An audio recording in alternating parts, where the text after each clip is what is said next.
ఈ దినము వాక్య ధ్యానాంశము నిమిత్తము యేసుక్రీస్తు ప్రభుల వారు సిలువలో పలికిన మొదటి మాట క్షమాపణ గురించి మనము ధ్యానం చేద్దాం. గడిచిన ఒక నెల కిందట నేను ఒక వాక్యమును ధ్యానించాను. ఎవరికి ఘనత అనే అంశములో మొట్టమొదటగా గద్దింపునకు లోబడి వారికి ఘనత. ఆ గద్దింపులో 3 రకములు. మొట్టమొదటగా దేవుని గద్దింపు, రెండవదిగా తల్లిదండ్రుల గద్దింపు, మూడవదిగా దైవజనుల యొక్క గద్దింపు అవసరమై ఉన్నది. అదే అంశము కొనసాగింపుగా నేను ఎవరికి ఘనత అనే అంశంలో 2వ పాయింట్గా ఒక వాక్యము మనము చూసినట్లయితే చూడండి, సామెతల గ్రంథము 19వ అధ్యాయము 11వ వచనం చదువుదాం. ఒకని సుబుద్ధి వానికి దీర్ఘశాంతమునిచ్చును, తప్పులు క్షమించుట అట్టివానికి ఘనతనిచ్చును. చాలు. చదువుబడిన లేఖనములో ఏమని రాయబడిందంటే తప్పులు క్షమించుట అట్టివానికి ఘనతనిచ్చునని లేఖనం సెలవిస్తుంది. ఒక వ్యక్తి నిజముగా ఘనపరచబడాలంటే ఎదుటి వ్యక్తి తనకు చేసిన ఏదైనా కానీ హాని కావచ్చు, తప్పులు కావచ్చు, ఎదుటి వ్యక్తి దూషించినప్పుడు కావచ్చు, కీడు చేసినప్పుడు కావచ్చు, ఆ వ్యక్తిని క్షమిస్తే ఆ వ్యక్తి ఘనత పొందుకుంటాడు అని లేఖనం సెలవిస్తుంది. చూడండి నా దేవుని ప్రజలారా, బైబిల్ గ్రంథములో యేసుక్రీస్తు ప్రభుల వారు కూడా ఇదే మాట చెబుతున్నారు. మొట్టమొదటి మాట సిలువలో పలికిన మొట్టమొదటి మాట లూకాసు వార్త 23వ అధ్యాయము 34వ వచనం మనం గమనిద్దాం. లూకాసు వార్త 23వ అధ్యాయము 34వ వచనం. యేసు తండ్రి వీరేమి చేయుచున్నారో వీరెరుగరు గనుక వీరిని క్షమించుమని చెప్పెను. చాలు. ఇక దేవుని వాక్యం చాలా జాగ్రత్తగా విందాం. యేసయ్య సిలువలో ఆయన ఇరువైపుల 2 దొంగలు సిలువ వేయబడి ఉన్నారు. యేసయ్య అనేక శ్రమలు పొందిన తర్వాత ఇక సిలువలో ఆయన మొదటి మాట అంటున్నారు, తండ్రి వీరు ఏం చేస్తున్నారో వీరు ఎరుగరు కనుక వీరిని క్షమించుము అంటున్నాడు. యేసయ్య ఈ మాట అంటున్న దానిలో పరమార్థం ఏమిటంటే, యేసయ్య ఒక మాటను జ్ఞాపకం ఉంచుకొని మనసులో ఉంచుకొని ఆ మాట అంటున్నాడు. అదేమిటంటే, యూదులు యేసయ్యను సిలువకు అప్పజెపుతున్నారు.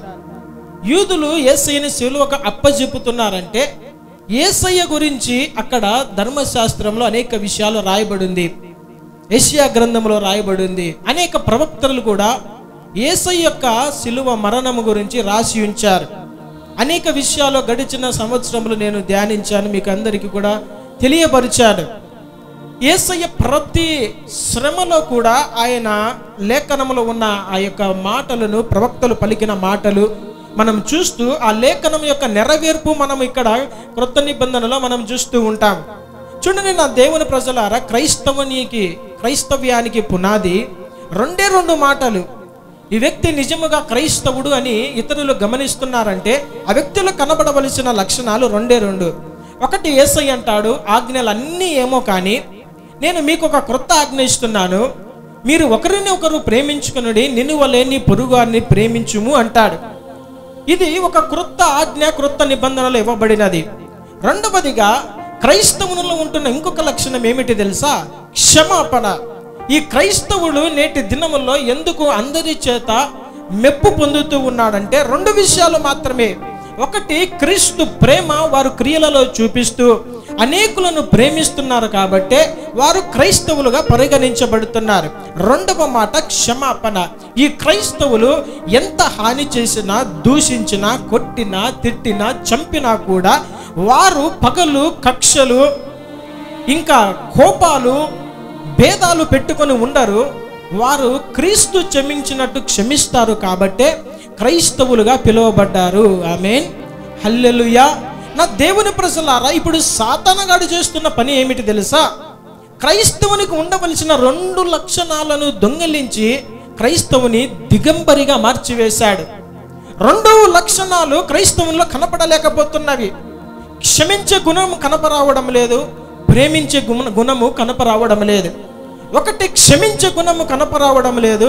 రెండవది, ప్రేమించే గుణము కనపడడం లేదు. యేసుక్రీస్తు ప్రభుల వారి జీవితంలో మనం చూస్తే ఆయన ఈ యొక్క రోమ సైనికులు కావచ్చు, యూదులను కావచ్చు, వీరు ఏం చేస్తున్నారో వీరికి ఎరుగరు గనుక వీరిని క్షమించని చెబుతున్నాడు.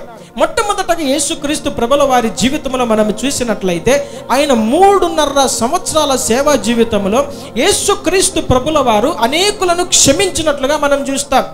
ఆయన పాపములను క్షమించే దేవుడుగా క్రైస్తవులు మనము బైబిల్ గ్రంథంలో యేసయ్యను మనం చూడగలము. చూడండి, మొట్టమొదటగా యేసుక్రీస్తు ప్రభుల వారు పాపములను క్షమించే దేవుడు. దానికి రుజువు ఏమిటి అంటే, పశ్చాత్తాప కన్నీళ్లతో తన పాదాలు కడిగిన ఒక స్త్రీని ఆయన పాపములను క్షమించినట్లు లేఖనం సెలవిస్తుంది. చూడండి, ఆ మాట లూకా సువార్త 7వ అధ్యాయము 47-48 వచనాల్లో మనం గమనించవచ్చు. ఆమె విస్తారముగా ప్రేమించెను గనుక ఆమె యొక్క విస్తార పాపములు క్షమింపబడెనని నీతో చెప్పుచున్నాను. ఎవనికి కొంచెముగా క్షమింపబడునో వాడు కొంచెముగా ప్రేమించునని చెప్పి నీ పాపములు క్షమింపబడి ఉన్నవని ఆమెతో అనేను. ఆమేన్, హల్లెలూయా. చూడండి, చదివిన లేఖనములో యేసుక్రీస్తు ప్రభుల వారు ఒక పరిసయ్యుని ఇంట భోజనానికై ఆయన పిలువబడి కూర్చొని ఉన్న సమయములో ఒక స్త్రీ వచ్చి యేసయ్య పాదముల మీద పడ్డాదంట. యేసయ్య పాదముల మీద పడిన ఈ స్త్రీ ఎవరంటే పాపాత్మురాలైన స్త్రీ అని లేఖనం సెలవిస్తుంది. ఈమె జీవితము పాపములో ఉన్నది, భయంకరమైన ఘోర పాపములో ఉన్నది. ఆమె తన యొక్క శ్రమలు, తన యొక్క దుఃఖాన్ని ఎవరితో కూడా పంచుకోలేని పరిస్థితి. ఏ వ్యక్తి దగ్గరికి వెళ్ళినా కూడా అందరూ ఆమెను చీకొట్టేవారే. ఏ వ్యక్తి దగ్గరికి వెళ్ళినా కూడా ఈమె భయంకరమైన పాపి అని తన గత పాపములను గురించి జ్ఞాపకము చేస్తూ గేలి చేసేవారుగానే ఉంటున్నారు. అయితే ఒక దినాన యేసుక్రీస్తు ప్రభుల వారు పరిసయ్యుని ఇంట భోజనమునకై కూర్చుని ఉన్నాడని తెలిసినప్పుడు ఈమె ఏకాంతముగా వచ్చి యేసుక్రీస్తు ప్రభుల వారి పాదముల మీద పడి తన కన్నీళ్లతో ఆయన పాదములను కడిగి తన తల వెంట్రుకలతో తుడిచిన తర్వాత ఆమె ఆయన పాదములను ముద్దు పెట్టుకున్న తర్వాత ఒక అత్తరును ఆయన పాదములకు పూసినట్లుగా ఉన్నది. వెంటనే ఆ పరిశుడు అనుకుంటున్నాడు, యేసయ్య నిజముగా దేవుడైతే, నిజముగా ఆయన రక్షకుడు మెస్సియా అయితే, ఆ స్త్రీ ఎవరైతే వచ్చి యేసయ్య పాదముల మీద పడ్డదో ఆ స్త్రీ యొక్క గుణ లక్షణములు ఎరిగిన వారై ఉండాలి కదా. ఏంటి ఈయన చేస్తున్న పని? ఆమె వచ్చి తన పాదములను ముద్దాడుతుంటే ఎందుకు యేసయ్య గమ్మున ఉన్నాడు అని ఆయన అనుకుంటున్నాడు. వెంటనే యేసుక్రీస్తు ప్రభుల వారు అంటున్నారు, ఈమె భయంకరమైన విస్తారమైన పాపముతో ఉన్నది. నేను నీ ఇంటికి వచ్చినప్పుడు నువ్వు నా పాదములకు నీళ్ళు ఇవ్వలేదు, నువ్వు నన్ను సరిగా స్వీకరించలేదు. అయితే ఈ స్త్రీ వచ్చినప్పుడు నుండి నన్ను విస్తారంగా ప్రేమిస్తున్నది కాబట్టి ఆమె యొక్క విస్తారమైన పాపములు క్షమించబడి ఉన్నవి. హల్లెలూయా. చూడండి, నా దేవుని ప్రజలారా, లోకమంతా కూడా ఆమెను ద్వేషించిన పరిస్థితి. ఎందుకు? ఈమె రక్షకుడి దగ్గరికి వచ్చిందంటే ఆమెను ఆదరించేవాడు ఒకరు లేరు, ఆమె యొక్క బాగోగులను గమనించేవారు ఒకరు లేరు. ఎందుకంటే ఆమె జీవితము భయంకరమైన పరిస్థితిలో ఉన్నది. అలాంటి సమయములో యేసయ్య దగ్గరికి ఆమె వచ్చింది. ఎందుకు తెలుసా? ఆయన లోక పాపములను మోసుకొని పోవు దేవుని గొర్రె పిల్ల. హల్లెలూయా, హల్లెలూయా. ఆయన దగ్గరికి వచ్చిన తర్వాత ఆమె దేని నిమిత్తమైతే వచ్చినదో ఆ పాపములు క్షమించబడి ఉన్నవని లేఖనం సెలవిస్తుంది. నా దేవుని ప్రజలారా, యేసుక్రీస్తు ప్రభుల వారు ఎంత ఘోర పాపినైనా క్షమించగలిగిన శక్తి సామర్థ్యము కలిగిన వాడు యేసయ్య. రెండవ విషయం మనం గమనించినట్లయితే, వ్యభిచారమందు పట్టబడిన ఒక స్త్రీని కూడా యేసయ్య క్షమించాడు. ఆ దినాలలో ఆ మాటలు చూడండి, యోహాను సువార్త 8వ అధ్యాయం 1-11 వచనాల్లో మనం గమనించవచ్చు. యేసయ్య ఒక సమాజ మందిరంలో ఆయన బోధిస్తున్న సమయంలో శాస్త్రులు, పరిసయ్యులు ఒక స్త్రీని తీసుకొని వచ్చి ఆయన పాదముల దగ్గర పడవేశారు. వారు అంటున్నారు, యేసయ్య, నీవు ఏమి ఈమెకు తీర్పు తీరుస్తావు? ఈమె వ్యభిచారమందు పట్టబడి ఉన్నది కదా. మోషే ధర్మశాస్త్రం ప్రకారము ఆమెను రాళ్ళు రువి చంపాలని ధర్మశాస్త్రం సెలవిస్తుంది. అయితే నీవు ఏమి తీర్పు తీరుస్తావని యేసయ్య దగ్గరికి ఈ శాస్త్రులు, పరిసయ్యులు ఆ వ్యభిచారమందు పట్టబడిన స్త్రీని తీసుకొని వచ్చారు. చూడండి, యేసయ్యను వారు ఎంతగానో సతాయిస్తున్నారు. అలాంటి సమయంలో యేసయ్య ఏం చేశాడంటే ఆయన నేలను వంగి ఏదో తన వ్రేలికొనతో రాయడం ప్రారంభించాడు. ఆయన రాస్తున్నాడు. వారికి ఎలాంటి సమాధానం ఇవ్వడం లేదు. ఆమె జీవితం గురించి వీరు ఎంతగానో భయంకరంగా దూషిస్తున్నారు. ఈమెను ఖచ్చితంగా మేము చంపేస్తాము, రాళ్లతో కొట్టి చంపమనింది కదా, నీవు ఏమి తీర్పు తీరుస్తావని ఆయన మీద నింద మోపడానికి అనేకులు కూడి ఆయన దగ్గరికి వచ్చి ఉన్నారు. అలాంటి సమయంలో యేసయ్య ఎలాంటి వాడంటే, పాపి తన దగ్గరికి వచ్చినప్పుడు తన పాపాన్ని ఎత్తిపట్టి గద్దించి శిక్షించేవాడు కాదు యేసయ్య. ఆయన ఏం చేస్తున్నాడంటే, ఎవరైతే ఆమె మీద నింద మోపుతూ ఉన్నారో, ఎవరైతే ఆమెను కొట్టాలని చూస్తున్నారో వారి నుండి ఆమెను తప్పించి తన ఆత్మ రక్షించబడాలని ఆయన క్రింద కూర్చొని రాస్తూ ఉన్నాడు. ఆయన రాస్తుంటే ఎవరెవరైతే రాళ్ళు పట్టుకొని వచ్చారో అక్కడ చిన్నవారు మొదలుకొని వృద్ధాప్యములు ఉన్న వారు అందరూ కూడా రాళ్ళు పట్టుకొని వచ్చారంట. వారి యొక్క పాపములు అక్కడ రాయబడుతూ ఉన్నాయి. వెంటనే వారు అనుకుంటున్నారు, ఓ ఈ పాపము నా జీవితంలో ఉన్నది కదా, నేను ఎలాగ ఈ పాపి మీద రాయి వేయగలనని వారు తిరిగి వెనక్కి వెళ్ళిపోతున్నారు, రాళ్ళు పక్కన పడేసి. చివరిగా ఆ స్త్రీ యేసుక్రీస్తు ప్రభుల వారు మాత్రమే మిగిలిపోయారు. ఆ సమయంలో యేసయ్య తల ఎత్తి, అమ్మా ఎవరు కూడా నిన్ను శిక్షించలేదా అంటే, ఎవరు శిక్షించలేదయ్యా, అయితే నేను కూడా నిన్ను శిక్షించను, ఇకెన్నడూ పాపము చెయ్యకు అని ఆమెతో అన్నప్పుడు ఆమె పాపములన్నీ కూడా క్షమించబడ్డాయి. హల్లెలూయా. చూడండి నా దేవుని ప్రజలారా, యేసయ్య పాపాన్ని క్షమించే దేవుడు, పాపులను క్షమించే దేవుడుగా ఈ భూలోకానికి వచ్చాడు. అనేక మంది ఈ భూలోకంలో వరాలను ఇచ్చేదానికి వస్తాడు, ఆశీర్వాదాలను ఇచ్చేదానికి వస్తారు. ఏదో మనుషులను ఆశించి ఈ భూలోకంలో వారు ఆరాధన పొందుతూ ఉంటారు. అయితే యేసయ్య ఈ భూలోకానికి ఎందుకు వచ్చాడు తెలుసా? మానవుని యొక్క పాపములను క్షమించడానికి మనుష్య కుమారుడు ఈ భూలోకానికి వచ్చాడు. ఆమేన్, హల్లెలూయా. ఒక దినాన నీవు నేను కూడా ఘోర పాపులంగా ఉంటున్న మనము దేని ద్వారా మనము నీతిమంతులుగా మార్చబడ్డాము తెలుసా? యేసయ్య యొక్క ప్రేమ, రెండవది ఆయన క్షమాపణ ద్వారా మాత్రమే. హల్లెలూయా. కృప ద్వారా మాత్రమే క్షమించబడ్డాం. మూడవ విషయము, ఆయన పాపములు క్షమించే దేవుడు అని రుజువు ఎలాగ జరుగుతుందంటే, ఒక దినాన యేసుక్రీస్తు ప్రభుల వారు ఒక కుటుంబంలో ఉన్నాడు, ఒక ఇంటిలో ఉన్నాడు. ఆ ఇల్లు మొత్తం జన సమూహముతో నింపబడి ఉన్నది. వీధిలో కూడా స్థలము లేదు ఎవరు నిలబడుకోవడానికి. అలాంటి సమయములో ఒక పక్షవాయువు రోగముతో ఉన్నవాడిని, పెరాలసిస్తో ఉన్నవాడిని తీసుకొని వచ్చారు యేసయ్య దగ్గరికి. ఎందుకంటే యేసయ్య అనేకులను స్వస్థపరుస్తున్నాడని ఆ చుట్టుపక్కల ప్రాంతాలన్నీ కూడా బాగా అందరికీ తెలిసిపోయింది. అలాంటి సమయంలో పక్షవాయువు గలవాన్ని యేసయ్య దగ్గర తీసుకొని వచ్చారు, మంచముతోనే తీసుకొని వచ్చారు. ఎందుకంటే వారు లేచి నడిచే పరిస్థితి లేదు, ఇప్పటిలాగా వెహికల్స్ లేవు, ఇప్పటిలాగా అంబులెన్సులు లేవు. కాబట్టి వారు ఆ వ్యక్తి పండుకున్న స్థితిలోనే మంచాన్ని తీసుకొని వచ్చాడు. అయితే అక్కడ పరిస్థితి ఎలాగుందంటే, కనీసం లోపల కాళ్ళు పెట్టడానికి కూడా స్థలము లేదు. ఇలాంటి సమయంలో వారు చాలా జ్ఞానముతో ఆలోచన చేసి ఇంటి పైకప్పు తీసివేసి ఎక్కడైతే యేసయ్య ఉన్నాడో ఆ స్థలములో ఆ పక్షవాయువు కలిగిన మంచముతో కూడా దించారంట. వెంటనే యేసయ్య ఆశ్చర్యపోయాడు. ఎలాంటి విశ్వాసం వీళ్ళు కలిగి ఉన్నారు, ఎంతటి విశ్వాసము కలిగి ఉన్నారు అని ఆయన ఆశ్చర్యపోయాడంట. ఆ మాటలని మనము మత్తయి సువార్త 9వ అధ్యాయము 2వ వచనములో మనం చూద్దాం. చదవండి, మత్తయి సువార్త 9వ అధ్యాయము 2వ వచనం చదువుదాం. ఇదిగో జనులు పక్షవాయువుతో మంచము పట్టి ఉన్న ఒకని ఆయన యొద్దకు తీసుకొని వచ్చిరి. యేసు వారి విశ్వాసమును చూచి కుమారుడా ధైర్యముగా ఉండుము, నీ పాపములు క్షమింపబడి ఉన్నవని పక్షవాయువు గలవానితో చెప్పెను. హల్లెలూయా. చూడండి, ఈ వ్యక్తి దేనికోసం వచ్చాడంటే స్వస్థత నిమిత్తం వచ్చాడు. అతన్ని పట్టుకొని వచ్చిన వారు కూడా ఆ వ్యక్తి స్వస్థపరచబడి లేచి నడిస్తే చాలు అని వారు కూడా అదే ఆలోచనతో వచ్చారు. అయితే ఇక్కడికి వచ్చిన తర్వాత, యేసయ్య దగ్గరికి వచ్చిన తర్వాత ఆయన మాట్లాడుతున్న మాటలు చాలా విభిన్నంగా ఉన్నాయి. యేసయ్య వాణ్ణి పట్టుకొని పక్షవాయువు గలవానితో సచ్చోడా లే అని చెబుతాడేమో అనుకున్నారు. లేదంటే ఆయనను ముట్టి లేచి నడువు అని చెబుతాడేమో అనుకుంటున్నారు.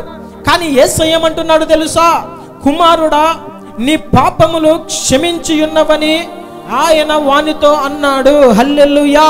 చూడండి, ఎప్పుడైతే ఈ మాట యేసయ్య నోటిలో నుండి వచ్చిందో పక్షవాయువు గల వాని యొక్క శరీరంలోనికి పునరుత్థాన శక్తి ప్రవహించినది. ఆమేన్. చూడండి, ఎప్పుడైతే ఈ కార్యము జరిగిందో అక్కడ ఉన్న వారందరూ ఏమనుకుంటున్నారంటే, ఇతడు దేవర దూషణ చేస్తున్నారు, స్వస్థత నిమిత్తం ఇక్కడికి తీసుకొని వచ్చారు ఇతన్ని, వచ్చిన పని చేసి పంపించాలి కానీ ఎందుకు ఎక్స్ట్రా మాటలు పలుకుతున్నాడు యేసయ్య అని ఈ శాస్త్రులు, చుట్టుపక్కల ఉన్నవారు, పరిచయులు వీళ్ళంతా అనుకుంటూ ఉన్నప్పుడు యేసయ్య వారి హృదయములో ఉన్న మాటలు గ్రహించి ఆయన అంటున్నాడు, ఈ వ్యక్తి స్వస్థత పొందాలంటే తన పాపములని క్షమించబడాలి. ఆ మాటలు మనము కింద వచనాల్లో మనం గమనించినట్లయితే యేసయ్య వారిని స్వస్థపరచడానికి ముందుగా పలికిన మాట ఏంటంటే, కుమారుడా ధైర్యముగా ఉండు, నీ పాపములు క్షమించబడి ఉన్నవి. హల్లెలూయా. చూడండి నా దేవుని ప్రజలారా, ఎందుకు ఇక్కడ కార్యము జరిగిందంటే చాలా మందికి తమ పాపములను బట్టి కూడా వ్యాధిగ్రస్తులుగా మార్చబడగలరు. అందుకనే మొట్టమొదటగా ఆ వ్యక్తి పాపము నుండి విడిపించబడాలా, క్షమాపణ పొందాలా, తరువాత వ్యాధి నుండి ఆటోమేటిక్గా విడిపించబడగలడు. నా యేసయ్య ఎలాంటి దేవుడు తెలుసా? నీకు శరీర స్వస్థత ఇవ్వగలడు, ఆత్మకు కూడా స్వస్థత ఇవ్వగలడు. ఆమేన్, హల్లెలూయా.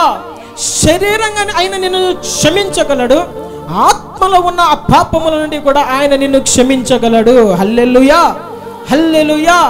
ఆ మాటలు మనం చూస్తే లూకా సువార్త 5వ అధ్యాయము 20 నుండి 24 వచనాలు చదువుదాం. లూకా సువార్త 5వ అధ్యాయము 20 నుండి 24 వచనాలు చదువుదాం. ఆయన వారి విశ్వాసమును చూచి, మనుష్యుడా, నీ పాపములు క్షమింపబడి ఉన్నవని వానితో చెప్పగా, శాస్త్రులను పరిశీలును దేవదూషణ చేయుచున్న ఇతడెవడు, దేవుడక్కడే తప్ప మరి ఎవడును పాపములు క్షమింపగలడని ఆలోచించుకొనసాగిరి.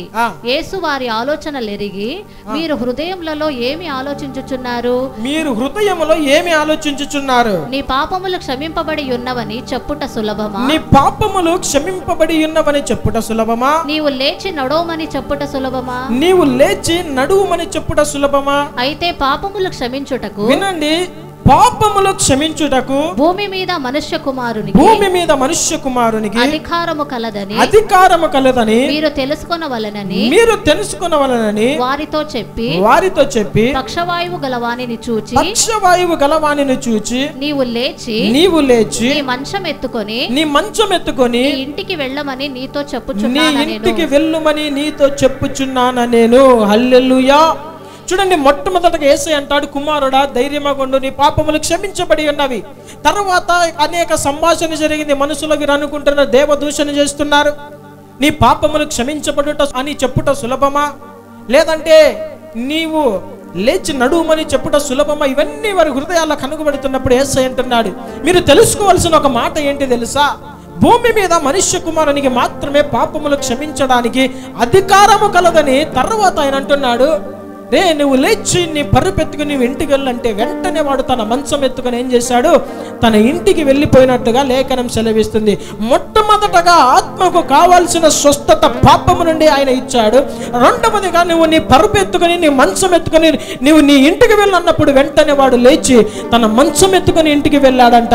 నా దేవుని ప్రజలారా, ఈ దినాన మన పాపములు ఎంత ఘోరమైనవైనప్పటికీ కూడా మందిరానికి వస్తున్నాము, అయినా పాపములు చేస్తూనే ఉన్నాము. రక్తము ద్వారా కడగబడ్డాము, అప్పుడప్పుడు పాపములు పడిపోతూ ఉన్నాము. పాపమునకు అవకాశము దొరికినప్పుడల్లా పాపములు చిక్కుపడుతూ ఉన్నాము. రహస్య పాపములో ఉంటున్నాము, బహిరంగ పాపములో ఉంటున్నాము. అయితే ఈ పాపము నుండి విడుదల పొందలేకపోతున్నావు. నా దేవుని ప్రజలారా, యేసయ్య ఈ భూమి మీదకి రావాల్సిన ప్రధాన కారణం ఏమిటి తెలుసా? ఆయన మన పాపములను క్షమించడానికి మాత్రమే వచ్చాడు. ఆమేన్, హల్లెలూయా. అయితే ఒక మాట జ్ఞాపకం చేసుకోవాలి. యేసుక్రీస్తు ప్రభుల వారు 2024 సంవత్సరాల క్రితము ఆయన ఈ భూలోకానికి నరవతారిగా వచ్చి తాను చేయవలసినది యావత్తు ఆయన చేశాడు. ఆయన వచ్చాడు, మనుషులను క్షమించాడు, పాపములను క్షమించాడు, రక్తాన్ని చిందించాడు, సిలువలో మరణించాడు. ఆయన తిరిగి పునరుత్థానుడై లేచి ఆరోహణమైపోయాడు. అయితే క్షమించడానికి వచ్చిన యేసయ్య ఆయన చేయవలసిన క్షమాపణ కార్యములన్నీ కూడా చేశాడు. ఇప్పుడు క్రైస్తవులుగా మనము మన జీవితంలో మనము ఎవరిని క్షమించాలి, ఎలాగూ క్షమించాలి, క్షమిస్తే కలిగే లాభాలు ఏమిటి, ఇవన్నిటి కూడా మనము ఒకసారి ధ్యానం చేద్దాం. యేసయ్య తాను చేయవలసిన పనిని ఆయన చేశాడు. ఆయన మనకు మాదిరిగా ఈ భూలోకంలో ఆయన చేయవలసిన కార్యములు, మనము చేయవలసిన కార్యములు ఆయన మాదిరిగా చూపించాడు. ఇప్పుడు యేసయ్యను అనుసరిస్తున్న మనము ఎలాగూ క్షమించాలి, క్షమించే వారముగా మనం ఉండాలి. ఆ మాటలు మనం గమనించినట్లయితే గలతీయులకు రాసిన పత్రిక 3వ అధ్యాయము 27వ వచనం చదువుదాం. క్రీస్తులోనికి బాప్తిస్మము పొందిన మీరందరూ క్రీస్తును ధరించుకొని ఉన్నారు. ఆమేన్ చెబుదామా గట్టిగా? హల్లెలూయా. చూడండి, బాప్తిస్మము పొందిన మనమందరం ఏం ధరించుకున్నాము? క్రీస్తును ధరించుకొని ఉన్నామంటే ఏదో క్రీస్తును మన భుజాల మీద మనం మోసుకుంటూ, లేదంటే ఆయన వస్త్రాలను వేసుకొని ఏదో తిరుగుతున్నామని కాదు. ఏంటి క్రీస్తును ధరించుకోవడం అంటే? క్రీస్తుకు కలిగిన ఆ మనస్సాక్షి, క్రీస్తులకు కలిగిన ఆ యొక్క మనస్సును మనము కూడా ధరించుకొని ఉన్నాం. క్రీస్తునకు కలిగిన లక్షణాలు కూడా మనము ధరించుకొని ఉన్నామని ఒక అర్థము. చూడండి, క్రీస్తునకు కలిగిన మనస్సు, ఆయన మొట్టమొదటగా రావడానికి కలిగిన కారణము క్షమించడానికి వచ్చాడు. అయితే నేటి దినంలో క్రీస్తును ధరించుకున్న ఈ క్రైస్తవులు క్షమించేవారుగా ఉన్నారా?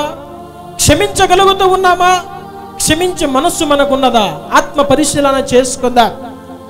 మనల్ని హింసిస్తున్న వారిని, మనల్ని దూషిస్తున్న వారిని, మనల్ని చెడ్డ మాటలు పలుకుతున్న వారిని, కొడుతున్న వారిని, తిడుతున్న వారిని, క్రీస్తును ధరించుకున్న నీవు, బాప్తిస్మము పొందిన నీవు ఆయన మనస్తత్వం కలిగి క్షమిస్తున్నావా? నా దేవుని ప్రజలారా, ఎందుకు యేసయ్య సిలువలో ఆ మాట పలకవలసిన ఆవశ్యకత? తండ్రి, వీరేమి చేయుచున్నారో వీరెరుగరు గనుక వీరిని క్షమించు. ఒక మాట నేను జ్ఞాపకం చేస్తాను. చూడండి, 1 పేతురు 2వ అధ్యాయం 21వ వచనం మనం గమనించినట్లయితే చదవండి. క్రీస్తు కూడా మీ కొరకు బాధపడి మీరు తన అడుగు జాడల యందు నడుచుకొనున్నట్లు మీకు మాదిరి ఉంచిపోయెను. చాలు. ఇక వాక్యం చాలా జాగ్రత్తగా వినండి. ఇక్కడ ఏమని రాయబడింది అంటే, పేతురు గారు తన పత్రికలో క్రీస్తు కూడా మీ కొరకు బాధపడ్డాడంట. ఈ దినాన క్రైస్తవుడు అనేక రీతిగా బాధపడుతూ ఉన్నాడు కదా, అనేక రీతిగా శ్రమ పెట్టబడుచున్నాడు కదా. అయితే ఇక్కడ భక్తుడు అంటున్నాడు, మీరు మాత్రమే శ్రమ పెట్టబడటం లేదు, మీరు మాత్రమే బాధించబడడం లేదు, లోకరక్షకుడిగా వచ్చిన యేసయ్య కూడా బాధించబడ్డాడు మీ కొరకు. మీరు తన అడుగు జాడల యందు నడుచుకున్నట్లు మీకు ఒక మాదిరి ఉంచిపోయేను. ఆమె ఎందుకు ఆయన బాధపట్టబడ్డాడంటే మనకు ఒక మాదిరి. ఆయన అంటారు అక్కడ బైబిల్ గ్రంథంలో, శ్రమ పెట్టే సమయంలో ఆయన తండ్రిని వేడుకుంటే పరలోక సైన్యము సేనలను పంపించి తండ్రి కుమారుని రక్షించగలడంట. అయితే ఎందుకు వద్దనుకున్నాడు? ఈ భూలోకములో భయంకరమైన రానున్న దినాలలో భయంకరమైన శ్రమలు సంఘం అనుభవించవలసి ఉన్నది. ఈ సంఘము శ్రమలు అనుభవించే సమయంలో ఏ మనస్తత్వం కలిగి సంఘము నడుచుకోవాలి, క్రైస్తవులు నడుచుకోవాలి అనేది వారికి ఒక మాదిరికరంగా నేను చూపించాలని ఆయన మన కొరకు బాధపడి శ్రమ పెట్టబడ్డాడంట. క్రింద వచనాల్లో మనం చదివినట్లయితే ఆయన ఎలాంటి శ్రమ పెట్టబడ్డాడంటే, సిలువ శ్రమలు అక్కడ మనకు కనబడతాయి. సిలువలో ఆయన పడిన శ్రమలు. అయితే సిలువలో ఎన్ని శ్రమలు పడుతున్నప్పుడు యేసయ్య ఆయన తిరిగి ఒక మాట దూషించలేదంట, తిరిగి ఆ గేలి చేస్తున్న వారిని గేలి చేయలేదంట, కొడుతున్న వారిని కొట్టలేదు, తిడుతున్న వారిని తిట్టలేదు, కనీసం నోరు తెరిచి బదులు ఒక మాట పలకలేదని లేఖనం సెలవిస్తుంది. ఎందుకు ఇంతగా ఆయన తగ్గించుకున్నాడు? ఆయన మౌన గొర్రె పిల్లవలే, వదకు తేబడిన గొర్రె పిల్లవలే సైలెంట్గా ఉన్నాడంట. గొర్రె పిల్ల తనని వధించే సమయంలో కూడా అది కనీసము ఎలాంటి అల్లరి చేయదంట, మేకలాగా అల్లరి చేయదు. గొర్రె పిల్ల మౌనముగా గమనుంటుంది. అది వధించబడుతున్నదని తెలిసినప్పటికీ కూడా తల వంచి మౌనముగా ఉంటుందంట. యేసయ్య ఆ దినాల శ్రమ పెట్టబడే సమయంలో కూడా అలాంటి కార్యమే చేశాడు. ఎందుకంటే రానున్న దినములో, శ్రమ కాలములో, రాకడ సమయములో సంఘము మాదిరికరైన క్రీస్తు యొక్క శ్రమలు బాధ పెట్టబడే సమయంలో ఆయన ఎలాగైతే క్షమించాడో మనము కూడా అలాగ క్షమించాలని. హల్లెలూయా. ఆ సిలువ శ్రమలలో అన్నీ అయిపోయిన తర్వాత మొట్టమొదట పలికిన మాట, వీరేం చేస్తున్నారో తెలియదు, వీరిని క్షమించు. మొట్టమొదటి మాటనే ఆయన నోరు తెరిచి మాట్లాడవలసిన సమయం వచ్చినప్పుడు, క్షమించయ్యా. నా దేవుని ప్రజలారా, నిన్ను దూషిస్తున్న వారిని, నిన్ను కొడుతున్న వారిని, నిన్ను తిడుతున్న వారిని, సూటిపోటలు మాటలు మాట్లాడుతున్న వారిని చూసి వీరేమి చేయుచున్నారు, వీరెరుగరుగాక, వీరిని క్షమించు అనే స్థాయికి రావాల క్రైస్తవుడు. మాటకు ప్రతి మాట, దూషణకు ప్రతి దూషణ, కీడుకు ప్రతి కీడు చేయక క్షమాపణ గుణము కలిగి ఉండాలని క్రీస్తు పేరట మనవి చేస్తున్నాను. చూడండి, ఈయన మనకు మాదిరి ఉంచిపోయాడు కదా. ప్రభువు చూపిన మాదిరి చొప్పున మనము కూడా క్షమించాలి. హల్లెలూయా. ఎందుకు యేసయ్య మన కొరకు మాదిరి ఉంచిపోయాడు? కేవలం ఆ మాటల్ని జ్ఞాపకం చేసుకుని 40 దినాలు వేషధారణ భక్తి జీవితం జీవిస్తూ లెంట్ డేస్ అని చెప్పుకుంటూ అనేక పొగలు కుట్రలు లోపల దేశాలు పెట్టుకొని ఉండమని కాదు. తండ్రి వీరేమి చేయించున్నారో వీరు ఎరుగరని ఆ దినాన ఏడ్చి ఒక మాట పలకమని కాదు. నీ జీవిత కాలం అంతా కూడా ఈ మాట ప్రకారము నువ్వు నడుచుకొని నీవు అనేకులను క్షమించాలని. హల్లెలూయా. ఎవరిని క్షమించాలని లేఖనం సెలవిస్తుందంటే మొట్టమొదటగా శత్రువులను క్షమించాల. శత్రువులను క్షమించమని లేఖనం సెలవిస్తుంది. ఇది చాలా కష్టమైన పని. చాలా మంది మా కుటుంబ సభ్యులను ఏదో బంధువులు అయితే క్షమిస్తాను, నువ్వేం నాకు బావవా బామర్దివా, ఎందుకు నిన్ను నేను క్షమించాలా అని వ్యంగ్యమైన మాటలు మాట్లాడుతున్న వారు చాలా మంది ఉన్నారు క్రైస్తవులలో. చూడండి నా దేవుని ప్రజలారా, అయితే బైబిలుకు ఆ మాట బైబిలు అలాంటి మాటలు చెప్పలేదు. మనకేం చెబుతుంది? నీ శత్రువులను ప్రేమించు అంటున్నది. మత్తయి సువార్త 5వ అధ్యాయము 43-44 వచనాలు. నీ పొరుగువాని ప్రేమించి నీ పొరుగువానిని ప్రేమించి నీ శత్రువును ద్వేషించమని నీ శత్రువును ద్వేషించుమని చెప్పబడిన మాట విన్నారు కదా. చెప్పబడిన మాట మీరు విన్నారు కదా. చాలు. చూడండి, లోకం ఏమంటుంది తెలుసా? నీ పొరుగువానిని ప్రేమించు, నీ శత్రువుని ద్వేషించు అని చెప్పబడిన మాట మనం విన్నాం ఇన్ని దినాలు. మనకు తెలిసిన వారిని మాత్రమే మనము ప్రేమిస్తాము, శత్రువుని ద్వేషిస్తాము. ఈ మాటలన్నీ కూడా ఇన్ని దినాలు మనం గమనిస్తూనే ఉన్నాం. అయితే యేసయ్య అంటున్నాడు, నేను ఒక మాట మీకు చెబుతాను. 44వ వచనము. నేను మీతో చెప్పున్నదేమనగా మీరు పరలోకమందున్న మీ తండ్రికి కుమారులై ఉండునట్లు మీ శత్రువులను ప్రేమించుడి, మిమ్ము హింసించు వారి కొరకు ప్రార్థన చేయుడి.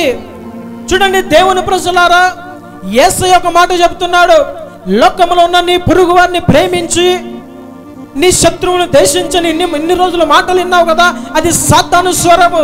అయితే నేను చెబుతున్న మాట విను. నిన్ను హింసిస్తున్న వారిని, మిమ్మల్ని దూషిస్తున్న వారిని, మీ శత్రువులను ప్రేమించి వారి కొరకు ప్రార్థన చేయండి అంటున్నారు. ఈ మాటలు మరి ఎక్కడ కూడా మనకి కనపడవు. కానీ యేసయ్య అంటున్నాడు, దుష్టుని ప్రేమించి వాని కొరకు ప్రార్థన చేయి. హల్లెలూయా. ఆయన అంటాడు, నశించిన దానిని వెదకి రక్షించుటకు పాపుల కొరకు నేను వచ్చాను, నీతిమంతులు వెదక రాలేదు. చూడండి, ఈ మాటలన్నీ కూడా యేసయ్య యొక్క ప్రేమ తత్వము, క్షమాపణ తత్వము మనకు కనబడుతూ ఉంది. మన శత్రువులను మనం ప్రేమించే వారంగా ఉన్నాము. నేటి దినములో మనం చూస్తే ఇతరుల గురించి మనకు అనవసరం, అన్నింటిల గురించి మనకు అనవసరం. క్రైస్తవులుగా పిలువబడుతున్న వారు, దేవుని మందిరానికి వెళ్తున్న వారు తమ శత్రువులను ప్రేమించలేని పరిస్థితిలో ఉన్నారు.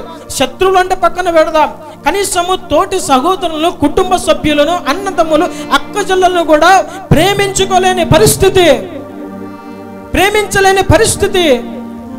బాంధవ్యాలు కలుపుకోలేని పరిస్థితి.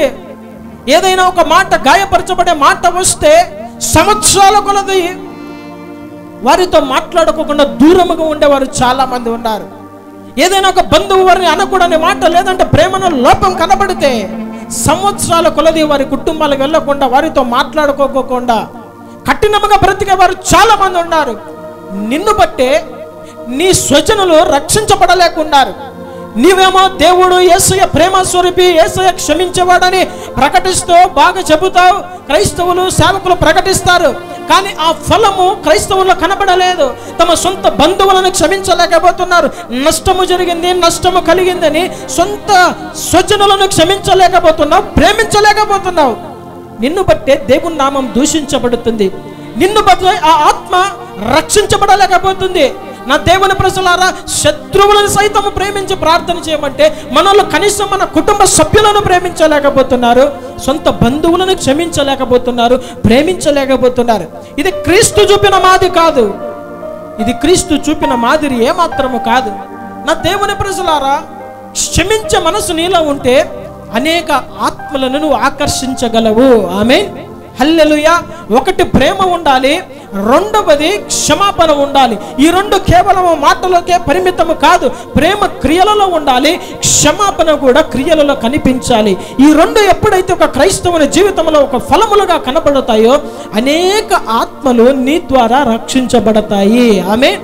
నీ సొంత జనులను రక్షించుకోగలవు, నీ భర్తను నువ్వు రక్షించుకోగలవు, నీ భార్యను నీ పిల్లలను రక్షించుకోగలవు. నా దేవుని ప్రజలారా, చాలా మంది పురుషులలో ఎందుకు తక్కువ మంది ఉన్నారని మనం గమనిస్తే, స్త్రీలు తమ ప్రవర్తన సరిగా లేదు, భర్తలను ప్రేమించలేకపోతున్నారు, భర్తలను క్షమించలేకపోతున్నారు. క్రీస్తుకు కలిగిన మనస్సు వారిలో ఏమాత్రము కనపడడం లేదు కాబట్టి తమ పెనిమిటులను వారు రక్షించుకోలేకపోతున్నారు.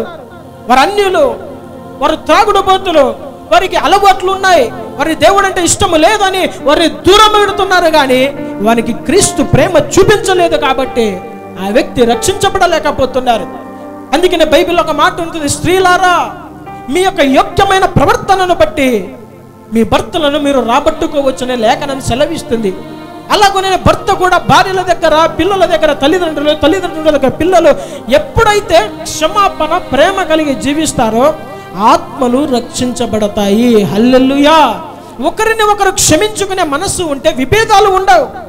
ఎంత ఘోరమైన నష్టము కలిగినా కూడా, ఎన్ని శ్రమలు కొట్లాటలు తిట్టుకున్నా కూడా క్షమించుకునే మనస్సు ఉంటే అవి ఎక్కువ దూరం ఉండవు.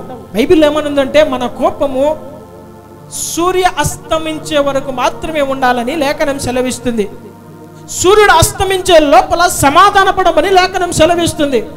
క్షమించలేని మనసు కలిగిన నీవు ఎన్ని దినాలు, ఎన్ని నెలలు, ఎన్ని సంవత్సరాలు అసమాధానము కలిగి ఉన్నావు. నేటి దినాన యేసయ్య సిలువలో పలికిన మొదటి మాట క్షమాపణ గురించి. ఈ దినాన ఎంతమందితో అయితే నువ్వు క్షమించలేని పరిస్థితిలో ఉన్నావో, ఎంతమందితో అసమాధానం ఉన్నావో, వారితో ఈ దినమే సమాధాన పడాలి. ఆమేన్, హల్లెలూయా. లేదంటే ఒక మాట చెప్పమంటావా సూటిగా స్పష్టంగా, నీ భక్తి వేషధారణమైన భక్తి జీవితం జీవిస్తున్నావు. అది ఎవరికి లాభకరమైనది కాదు. శత్రు స్వభావం పెట్టుకున్నది యేసుక్రీస్తు యొక్క మనస్సు కాదు. క్రీస్తులోనికి బాప్తిస్మము పొందిన క్రీస్తును ధరించుకున్న వాని మనస్సు కాదు. నా దేవుని ప్రజలారా, ఈ దినమే ఎవరితో అయితే అసమాధానం ఉన్నదో వారిని డైరెక్ట్గా కలిసో కావచ్చు, ఫోన్ ద్వారా కావచ్చు, ఏ విధము చేతనైనా కానీ వారితో సమాధాన పడి క్షమాపణ చెప్పి క్షమించుకొని తర్వాత నువ్వు భక్తి చేస్తే అది యోగ్యమైనది. ఆమేన్. లేదంటే అది వ్యర్థము. క్షమాపణ కోరాలి. చాలా మంది అనుకుంటారు, నేను ఎందుకు తగ్గాలో? తప్పు వారు చేశారు, దూషించింది వారు, నాకు కీడు నష్టము కలిగజేసినది వారే తగ్గాల అని చాలా మనస్తత్వం ఉంటుంది. అయితే నా దేవుని ప్రజలారా, మానవుని దగ్గరికి దేవాది దేవుడు మహిమని విడిచిపెట్టి భూలోకానికి వచ్చాడు, అంతగా తగ్గించుకున్నాడంట. తన్ను తాను తగ్గించుకుని రిక్తునిగా చేసుకున్నది నిన్ను నువ్వు హెచ్చించుకోవడానికి కాదు. ఒక క్షణము, ఒక నిమిషము తగ్గి క్షమాపణ కోరితే ఆత్మను నువ్వు మరలా బంధము కలుపుకోవచ్చు. కఠిన స్వభావం నీలో ఉంటే అసమాధానము దీర్ఘకాలం ఉంటుంది. దానిని బట్టి నువ్వు క్షమించబడవు. కింద 45 నుండి 48 వచనాలలో ఉంటుంది ఒక మంచి మాటలు అక్కడ ఉంటాయి. అక్కడ ఏమని ఉంది?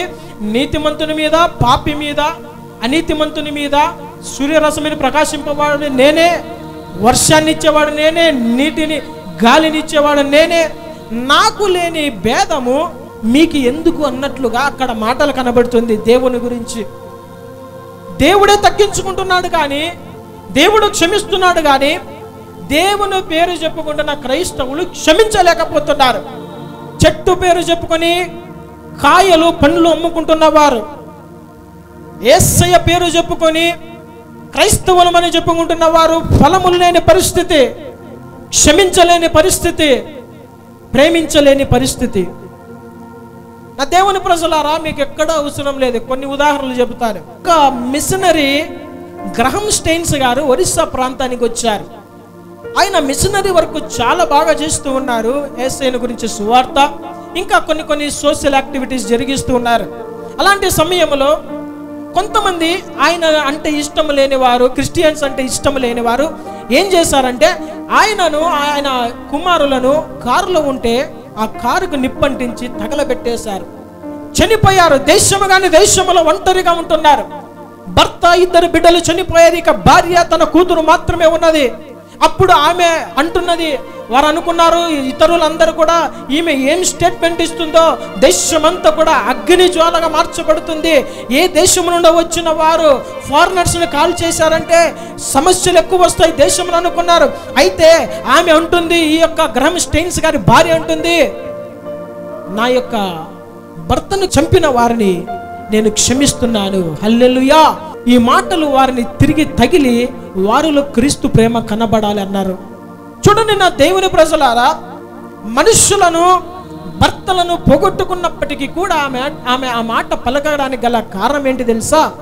తండ్రి వీరేమి చేయుచున్నారో వీరెరుగరు కనుక వీరిని క్షమించుము. ఆమేన్.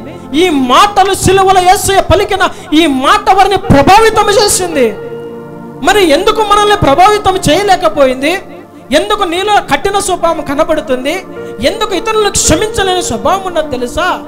నీలో క్రీస్తుకు కలిగిన మనసు ఇంకా నీలో లేదు. సంపూర్తిగా యేసయ్య అడుగు జాడలలో నీవు లేవు. నిన్ను నీవు సిలువ వేసుకోలేదు. నూతన జన్మగా మార్చబడడం లేదు. అప్పుడప్పుడు హృదయంలో కఠిన స్వభావము, లోకములు ఉన్న స్వభావము కావాలని కోరుకుంటున్నావు. ఎవరి దగ్గర నేను ఎందుకు తక్కాలి అనుకుంటున్నావు. కాబట్టి నీలో క్షమాపణ లేదు. నా దేవుని ప్రజలారా, ఆ ఇద్దరు స్త్రీలు క్షమించిన విధముగా మనము కూడా నష్టము కలిగినప్పటికీ క్షమించే వారముగా ఉండాలి. ఆమేన్. హల్లెలూయా. రెండవ మాట, ఎవరిని క్షమించాలి అని మనం చూసినట్లయితే హాని చేసిన వారిని సైతము మనం క్షమించాలి. చూడండి, మొట్టమొదటగా శత్రువులను క్షమించమని ఉన్నది. రెండవదిగా హాని చేసిన వారిని సైతము క్షమించాలి. కొలసీలకు రాసిన పత్రిక 3వ అధ్యాయము 13వ వచనం గమనిద్దాం.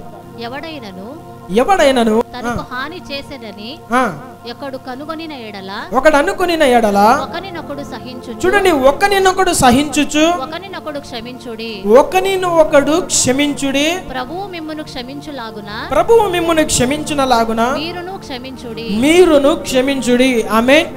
హల్లెలూయా. ఇక విందాము రెండవ మాట ఏమనుందంటే, ఎవడైనను తనకు హాని చేసనని ఒకడు అనుకునిన ఎడల. మనలో చాలా మందికి ఉంటుంది, ఏమని ఉంటుందంటే, ఫలానా వ్యక్తి నాకు ఎంతగానో హాని చేశాడు, నా పరువుకి నష్టం చేశాడు, ఇంకా నాకు కీడు చేశాడు, నా గురించి చెడ్డ సాక్ష్యాలు చెప్పాడు, నా గురించి అనకూడని మాటలు మాట్లాడారు, నాకు ఆర్థికంగా నష్టం కలిగించారు, మోసం చేశారు, ఇలాగా అనుకుంటూ ఉంటాం. అయితే ఇలాగ నువ్వు అనుకున్నప్పుడు నువ్వేం చేయాలని లేఖనం సెలవిస్తుంది తెలుసా? ఒకరిని ఒకడు సహించుకొనుచు ఒకరినొకడు క్షమించుడి. ఇలాగ నీ మనసులో ఎప్పుడైతే ఉన్నదో దానిని బట్టి కీడుకి ప్రతి కీడు చేయమని లేఖనం సెలవించలేదు.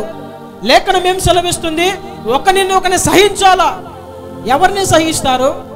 సాధారణంగా మనం మాట్లాడుకుంటే ఎవరిని సహిస్తాము? మనము చెబుదాం. మనము ఎవరిని సహిస్తాం? ఒక నష్టము కలిగిన, ఒక బాధ కలిగిన, ఒక మాట కొట్టిన ఎవరిని మనం క్షమిస్తాము? మనకు కావలసిన వారు, మన కుటుంబ వాళ్ళు, మన బంధువులు, భార్య, భర్త, పిల్లలు, వీరిని మనం సహిస్తాం. అయితే క్రైస్తవుని గురించి రాయబడిన మాట, మీరందరూ కూడా క్రీస్తు శరీరమై ఉన్నారు. ఆమేన్. హల్లెలూయా. అవయవములుగా మనం ఉన్నాము. మనం ఒకటే దేహముగా ఉన్నాము. ప్రతి అవయవము కూడా బాధించబడితే, ఏ అవయవము బాధించబడినా శరీరం అంతా కూడా బాధ కలుగుతుంది. కాబట్టి మనము ఒకరిని ఒకరు సహించుకోవాలి, ఒకరిని ఒకరము క్షమించుకోవాలని లేఖనం సెలవిస్తుంది. చూడండి, నేటి దినములో సహించేవారు ఎంతమంది ఉన్నారు, క్షమించేవారు ఎంతమంది ఉన్నారు? పోనీలే, నా తోటి క్రైస్తవుడు, నా తోటి సహోదరి, నా తోటి సహోదరుడు తెలుసో తెలియకో అన్నారు, దేవునికి విడిచిపెడదామని సహించేవారు ఉన్నారా? సహించేవారు లేరు. ఇరుగు పొరుగు వారు అన్నా, ఇతరులు అన్నా, వారి బంధువులు అన్నా పడతారేమో కానీ సంఘములో వారు ఏదన్నా ఒక మాట అంటే దాన్ని అస్సలుకు పడరు. తూర్పు పడమరైపోతాయి ముఖాలు, బయట కొంగులు అడ్డు వస్తాయి. ఇలాగ జరుగుతుంటాయి క్రైస్తవులు. నేటి దినాల్లో జరిగేది అదే. సంఘములో ఐక్యత లేకపోవడాన్ని బట్టే సాతాను దాడి చేస్తున్నాడు. నీలో దేవునిలో ఉండవలసిన లక్షణం ఏదో లేదు కాబట్టి సాతానుకు నీలో అవకాశం దొరుకుతూ ఉన్నది. ఎందుకు వాడు దాడి చేస్తున్నాడు? ఆయన లక్షణము నీలో లేదు కాబట్టి ఆయన వానివి నువ్వు కాదు. సాతానుకు నీ మీద అధికారం ఉంటుంది. పూర్తిగా ఆయనలోనికి మనం బాప్తిసం పొందిన వారు ఆయన లక్షణాలు పొందుకోవాలి అంతే. నష్టమైన బాధ కలిగించినప్పటికీ సహించు, క్షమించు, దాన్ని బట్టి దేవుడు ప్రతిఫలం ఇస్తాడు. ప్రభువు మిమ్మల్ని క్షమించినలాగున మీరు నీ క్షమించుడి. ఎట్లా యేసయ్య మనల్ని క్షమించాడు? నీ పాపములు నా పాపములు ఎంత ఘోరమైనవో తల్లిదండ్రులకు తెలియదు, భార్యకు తెలియదు భర్త గురించి, భార్య గురించి భర్తకు తెలియదు, పిల్లల గురించి తల్లిదండ్రులకు తెలియదు, తల్లిదండ్రుల పిల్లలకు తెలియదు. హృదయ రహస్యములైన పాపములు ముగ్గురికి మాత్రమే తెలుస్తుంది. ఒకనికి పాపము చేస్తున్న ఆ వ్యక్తికి, రెండవదిగా దేవునికి, మూడవదిగా సాతానుకు. ఈ ముగ్గురికి మాత్రమే తెలుస్తాయి ఏ పాపములు మనం చేస్తూ ఉన్నామో. అయితే నీ హృదయంలో ఉన్న పాపములు ఎంత ఘోరమైనవి తెలుసా? బైబిల్లో యేసయ్య అంటాడు, ఒకడు ఒక స్త్రీని మోహపు చూపుతో చూస్తే అప్పుడే వాడు తన హృదయం ముందు ఆమెతో వ్యభిచారం చేసిన వాడవును. ఇక చూసుకో, ఎన్నిసార్లు వ్యభిచారం చేసిన వాడవు, ఎన్నిసార్లు వ్యభిచారం చేసిన స్త్రీగా నువ్వు ఉన్నావు. రహస్య పాపాలు ఉన్నాయి కదా, దేవునికి అవిధేయమైన క్రియలు ఉన్నాయి కదా, వీటన్నిటిని కూడా దేవుడు క్షమించాడంట. నువ్వు మార్గము తప్పినప్పటికీ దేవుడు సంతాపం పొందాడు. అయినప్పటికీ మరలా వీరిని నేను ఇక మీదట శిక్షించను అని ఆయన నిన్ను సహిస్తున్నాడు కదా. క్రైస్తవుని చెప్పుకుంటున్నావు, బల్లాలో రొట్టె రసములో చెయ్యి వేస్తున్నావు. ఇంటికి వెళ్ళిన తర్వాత నీ సినిమాలు, నీ సీరియళ్ళు, నీ లోకంలో తిరిగే తిరుగుళ్ళు, సెల్ ఫోన్లో చూసే బూతు బొమ్మలు, ఇంకా రకరకములైన మోసాలు, అల్లరి పాటలు రకరకములుగా ఉన్నాయి.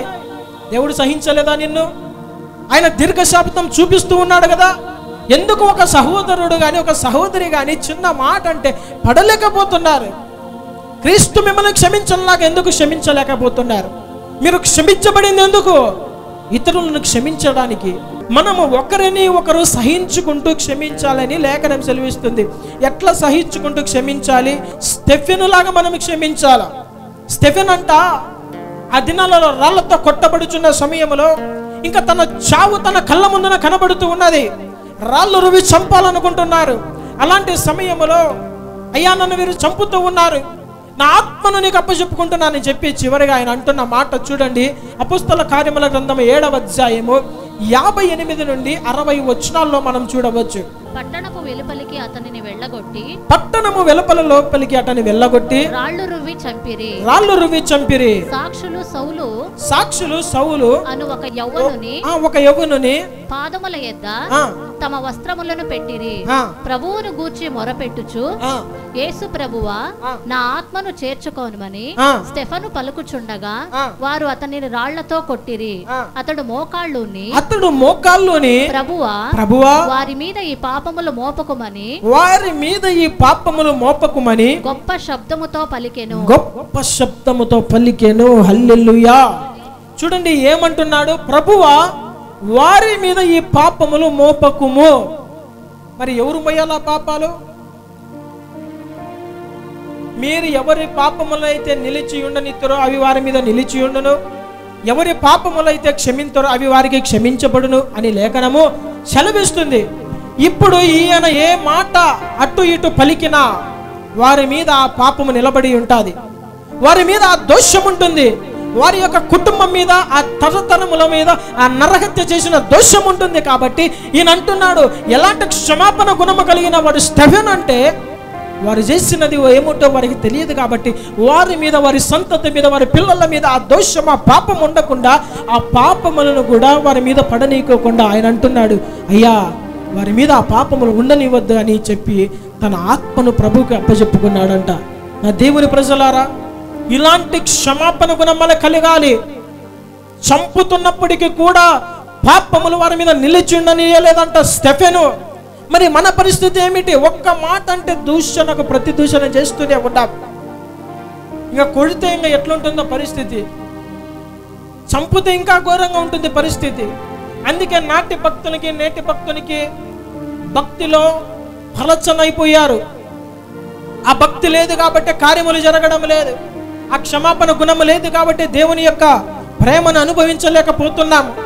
రెండవదిగా మనం చూస్తే యోసేపు తన అన్నలను క్షమించినట్లుగా క్షమించాలి. ఎట్లా యోసేపు తన అన్నలను క్షమించారు? కొట్టి, కుక్కను కొట్టినట్టు కొట్టి ఆ గుంతలో పడేశారంట. ఎట్ట కొట్టారు? మనిషిని కొట్టినట్టు కొట్టలే. పోనీ కొట్టింది ఎవరు? బయట వాళ్ళంటే అది వేరు, ఎవరు కొట్టారు? సొంతం అన్నలే తమ్ముని కొట్టారు. ఎందుకు? ఏదో దొంగతనమో మోసమో నరహత్యనో వ్యభిచారం చేశాడని కాదు. అసూయ. తన తండ్రి యోసేపును ప్రేమిస్తున్నాడని ఒక అసూయ చేత కొట్టి నీళ్లు లేని ఆ గోతి బావిలో వేస్తే, తర్వాత ఇంటిలో తండ్రి ప్రేమది పొందుకోలేక అతన్ని తీసుకొని వెళ్ళి వారి ఐగుప్తు వారికి అమ్మారు. ఈ వ్యక్తి బానిసగా ఎన్నో శ్రమలు అనుభవించాడు. పోతిఫరు గృహము, జైల్లో రకరకములుగా శ్రమలు అనుభవించిన తర్వాత దేవుడు నీతిమంతుని ఎన్నడూ కదలనీయడు అన్నట్లుగా ఈ వ్యక్తిని ఆ దేశానికి ఒక ఉన్నతమైన అధికారినిగా చేసిన తర్వాత ఇతనికి ఒక అవకాశం వచ్చింది. మనం అంటాం కదా, నా టైం ఇంకా రాలేదు, నా టైం వచ్చినప్పుడు ఉంటుంది నీ కథ, ఇది నీ టైం రా, నా టైం వస్తే నీ కథ ఉంటుంది అంటారు కదా. యోసేపు అతని టైమును వేరే రకముగా చూపించాడు. అతని టైము లోక సంబంధమైన వారిలాగా చూపించలేదు. ఎట్లా చూపించాడో తెలుసా? తన అన్నలు ధాన్యము కోసం వచ్చినప్పుడు అన్నలను చూసిన ప్రతిసారి యోసేపు హృదయంలో బాధ, ఎంతో ప్రేమతో కూడిన కన్నీళ్ళు వస్తున్నాయి. వెనక్కి తిరుగుతాడు, కన్నీళ్ళను ఆపుకుంటాడు. ఈ సంభాషణ అంతా మనకు తెలుసు. తండ్రి దగ్గర పంపించేది, మళ్ళా వచ్చేది, ఇదంతా. చివరికి ఒక దినాన తాను ఎవరో వారికి చెప్పనే చెప్పాడు, నేను మీ తమ్ముడిని అయిన యోసేపుని అన్నప్పుడు వారి గుండెల్లో రైలు పరిగెత్తినాయి. అయిపోయిందిరా మా కథ, వీనికి అధికారం ఉంది, మనము వీని దగ్గరికి వచ్చేసాము, ఇక వీనికి అధికారం ఉంది కాబట్టి మనల్ని భూస్థాపితం చేస్తారు అనుకున్నారేమో. కానీ యోసేపు ఏం చేశాడు తెలుసా? తన అన్నలు మీరు నన్ను ఇక్కడికి అమ్మడము నేటి దినమున మనము రక్షణ పొందినట్లు మంచి పని చేశారు, మీరు అవమానమని తలంచకండి అంటున్నాడు. చూడండి ఆ మాటలు. ఆదికాండం 45వ అధ్యాయము 5వ వచనము చదువుదాం. అయినను నేను ఇక్కడికి వచ్చినట్లు మీరు నన్ను అమ్మివేసినందుకు దుఃఖపడకుడి, అది సంతాపము పుట్టింపనీయకుడి. చూడండి, ప్రాణరక్షణ కొరకు దేవుడు మీకు ముందుగా నన్ను పంపించెను. ఆమేన్, హల్లెలూయా. చూడండి, ఈ యవనస్తునకున్న మనస్సు ఎలాంటి తెలుసా? చాలా మంది అంటారు, మేము యవ్వనంలో ఉన్నాం, ఉడుకు రక్తంలో ఉన్నాం, మేము ఎన్నుకు ముందు చూడము, మాటకు ముందు దెబ్బ, మాటకు తర్వాత కొట్టు, ఇవన్నీ జరుగుతాయి అని అనుకుంటున్నారు. ఆ దినాన ఈ వ్యక్తి కూడా యవనస్తుడే. ఆయన అంటున్నాడు, నన్ను మీరు అమ్మినందుకు మీరు అవమానమని తలంచకండి, మీకు ముందుగా మిమ్మల్ని బ్రతికించడానికి దేవుడు నన్ను పంపించాడని మీరు తలంచండి అంటున్నాడు. హల్లెలూయా. లేకపోతే ఏమరా దుర్మార్గులారా, అంతగా కొట్టి నన్ను తీసుకుని వచ్చి ఇక్కడ పడేశారు, ఒత్తి పనులే మీ దుర్మార్గతను బట్టి దేవుడేం నన్నేమి విడిచిపెట్టలేదు కదా అని కూడా అనలే. ఏమంటున్నాడు? మీరు ఆనాడు దినము చేసినది నేటి దినాన మంచి కొరకు దేవుడు ముందుగా నన్ను ఇక్కడ పంపించాడని తన అన్నలను ధైర్యపరిచిన తర్వాత 15వ వచనం మనం చూస్తే, 15వ వచనం గమనిద్దాం. అతడు తన సహోదరులందరినీ ముద్దు పెట్టుకొని వారి మీద పడి ఏడ్చిన తర్వాత అతని సహోదరులు అతనితో మాటలాడసాగిరి. ఆమేన్. చూడండి ఏం చేస్తున్నాడు? తర్వాత ఏమంటాడు? ఈ మాటలు అన్న తర్వాత సహోదరులందరి మీద పడి వారిని ముద్దు పెట్టుకొని ప్రేమతో కౌగలించుకొని ఏడ్చిన తర్వాత అతని సహోదరులతో మాట్లాడారంట. హల్లెలూయా. చూడండి, నా దేవుని ప్రజలారా, ఆ దినాలలో ఈ యవనస్తుడు అనుకునింటే కన్నా ఏదో ఒక సైనికుని పిలిపించి వీరు ఆ దినాన నాకు చాలా కష్టపెట్టారు, సహోదరులు కాబట్టి ఉరి చూపించను, వధించను, జైల్లో వేయండి, వీళ్ళకు తెలియాలా, ఆ బాధ వీళ్ళకు అర్థం కావాలని అనలేదంట. అతని మనసు ఏమిటి? వారిని కౌగలించుకొని ముద్దు పెట్టుకొని ఏడ్చాడంట. హల్లెలూయా.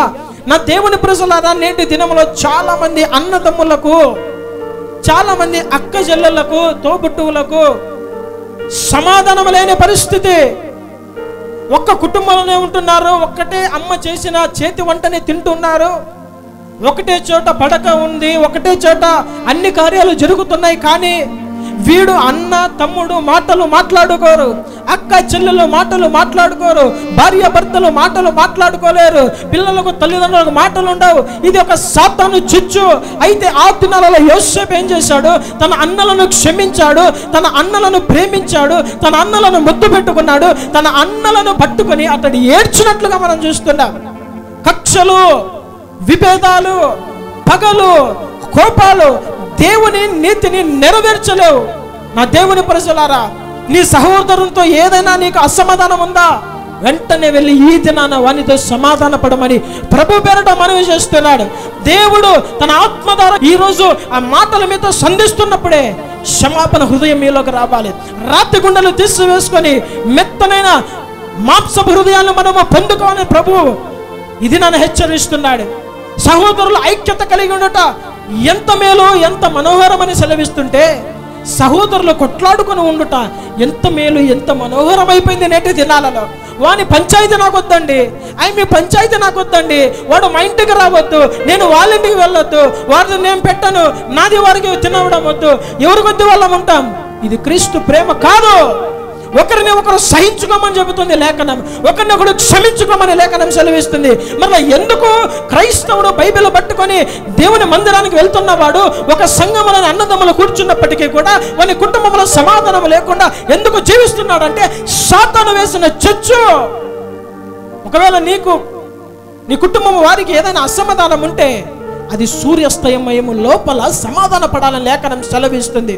నా దేవుని ప్రజలారా, బైబిల్ గ్రంథంలో యేసయ్య అంటాడు, నీవు అర్పణ అర్పించే సమయంలో నీ బలి అది ఏదైనప్పటికీ కూడా, నీవు బలి అర్పించే సమయంలో నీ సహోదరుని మీద ఎవరి మీదైనా నీకు అసమాధానం ఉన్నట్టు నీకు జ్ఞాపకం వస్తే నీ అర్పణ కాదు నాకు ముఖ్యమైనది. మొదటగా అర్పణ పక్కన పెట్టి వెళ్ళి వానితో సమాధాన పడిన తర్వాత వచ్చి నువ్వు అర్పణ అర్పిస్తే అప్పుడు నేను అంగీకరిస్తానంటున్నాను. ఏంటి ఈ అర్పణ? స్తుతి అర్పణ. ఏంటి ఈ యాగము? ఏంటి ఈ బలి? ఏంటి ఈ బలిపీఠము? మన ప్రార్థన జీవితము. నీ సహోదరునితో అసమాధానం కలిగి నువ్వు దేవునికి ప్రార్థిస్తే జవాబు రాదు. నీ సహోదరునితో అసమాధానం కలిగి నువ్వు ప్రార్థన చేసి స్తుతి చెల్లిస్తే, ఆరాధిస్తే అది ఏమాత్రం కూడా అది వ్యర్థము. అది దేవుని దగ్గరికి చేరదు. దేవుని నుండి నీకు జవాబు రాదు. నువ్వు ప్రార్థన చేస్తున్న అంత ప్రార్థన అంతా కూడా బూడిద పాలైపోతుంది. కానీ నువ్వు ఏడ్చిన కన్నీరన్నీ కూడా ఇక్కడే పడిపోతాయి, కానీ ఆయన బుడ్డులు అవి దాచబడవు. నా దేవుని ప్రజలారా, ఇన్ని దినాలు నేను చేసిన భక్తి వ్యర్థమైనదా కదా అని ఎంతమందికి అయితే హృదయంలో ఈ దినాన్ని అనిపిస్తుందో ఒక అవకాశం దేవుడు ఇస్తున్నాడు. క్షమించు, తగ్గు, ఒక మెట్టు తగ్గు. తను తగ్గించుకున్న వాడినే కదా హెచ్చిస్తానని చెబుతున్నాడు. వినయమస్సు కలవని అని కదా నేను గొప్పమైన స్థానములను నేను ఉంచుతాడు. ఆయన బలిష్టమైన చేతి కింద దీన మనసుకుని ఉండమని చెబుతుంది కదా. ఒక మెట్టు తగ్గుదాము, క్షమిద్దాము, హృదయములో కలిసి ఉందాము, అందరితో సమాధానము, శక్యమైతే అందరితో సమాధానం కలిగి ఉండమని లేఖనం సెలవిస్తుంది. నా దేవుని ప్రజలను ఎందుకు లేఖనాలు పనిచేయడం అనేటు క్రైస్తవ జీవితంలో క్రైస్తవ్యములు అంటే సాతాను ఆ వాక్యము, ఆ లేఖనాలు త్రోవ పక్కన పడిపోతున్నాయి. ముళ్ళ పొదలు వాటిని అణచివేస్తున్నాయి, రాత్రి నేలలో పడిపోతున్నాయి. అది సరి అయిన బీడు భూమిలలో పడడం లేదు, వాక్యాన్ని స్వీకరించడం లేదు. ఉన్నది ఉన్నట్లుగా వాక్యాన్ని స్వీకరించి దాని ప్రకారం జీవితాన్ని కట్టుకోవాలన్న మనస్తత్వం లేదు. కాబట్టి నీ జీవితంలో ఇంకా లోక సంబంధమైన మనస్సు, లోకస్తులకు ఉన్న మనస్సు. నా దేవుని ప్రజలారా, క్షమించుకుందా. దావీదు సౌలును క్షమించలేదా? సౌలు దావీదును చంపాలని ఈటలను విసిరాడంట. ఈటలను వెలిచినప్పుడు దేవుని కృప దావీదుకు తోడుగా ఉన్నది కాబట్టి సౌలు చేతిలో చనిపోకుండా దేవుడు అనినిత్యము దావీదును కాపాడుతూ వచ్చాడు. అంతఃపురంలో ఉండవలసిన రాజు ఒక వ్యక్తి ప్రాణము కొరకు వేటగానిలాగా అరణ్యంలో వేటాడుతూ ఉన్నాడు. ఆయన అనుకుంటే సైన్యానికి కానీ మంత్రులకు కావచ్చు, భటులకు కానీ చెబితే ఒక వ్యక్తిని తీసుకుని వచ్చి అతని ముందన శవముగా చేస్తారు, అతన్ని వధిస్తారు. అయినప్పటికీ కూడా ఈ వ్యక్తికి ఎందుకంత కోపం అసూయ? ఆ వ్యక్తి కొరకు తానే అంతఃపురం విడిచిపెట్టి ఎక్కడో ఒక గుహలో ఉన్నాడు.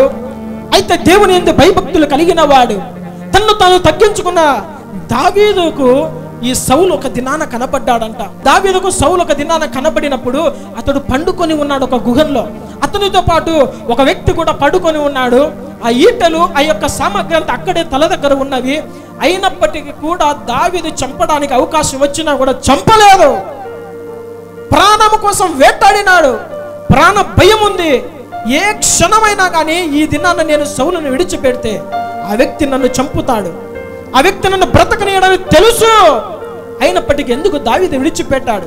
చూడండి, ఆ మాటలు మనం గమనించినట్లయితే సమూయేలు మొదటి గ్రంథము 24వ అధ్యాయం 6వ వచనం గమనిద్దాం. ఇతడు యెహోవా చేత అభిషేకము నొందినవాడు గనుక, చూడండి, ఇతడు యెహోవా చేత అభిషేకం నొందినవాడు గనుక, యెహోవా చేత అభిషక్తుడైన నా ప్రభువునకు, యెహోవా చేత అభిషక్తుడైన ఎవరు?